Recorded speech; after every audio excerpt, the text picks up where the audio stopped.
रात की डरावनी खामोशी के बाद जब सुबह की हल्की रोशनी महल की दीवारों पर पड़ी, हसन की आंख खुली।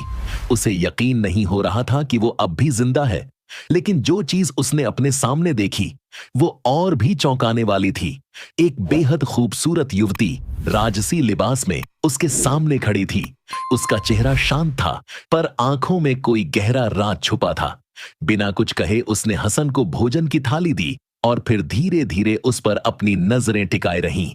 हसन को समझ नहीं आ रहा था कि ये कौन है और यहां कैसे आ गई। रात भर तो महल वीरान था, पर अब ऐसा लग रहा था जैसे महल में जिंदगी लौट आई हो। वो युवती कोई आम लड़की नहीं थी। वो थी इस काले महल की रानी, राजकुमारी जूबिया। पर यह महल उसका कैदखाना भी था। उसने हसन को एक रहस्य में घसीट लिया, ऐसा रहस्य जिससे निकलना आसान नहीं था। जूबिया ने कहा कि महल में जो भी आता है वो यूं ही वापस नहीं जा सकता।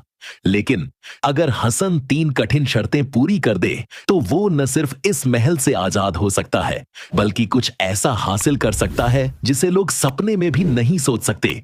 हसन ने उस चुनौती को स्वीकार कर लिया, लेकिन उसे नहीं पता था कि उसका पहला इम्तिहान मौत के मुंह से टकराने जैसा होगा। अब उसका पहला पड़ाव था जादुई दरिया, जहां से उसे एक नीला मोती लाकर देना था। क्या हसन इस खतरनाक यात्रा से वापस लौट पाएगा, या ये महल उसका आखिरी ठिकाना बन जाएगा? भाग 3 देखने के लिए चैनल को लाइक, कमेंट और सब्सक्राइब जरूर करें।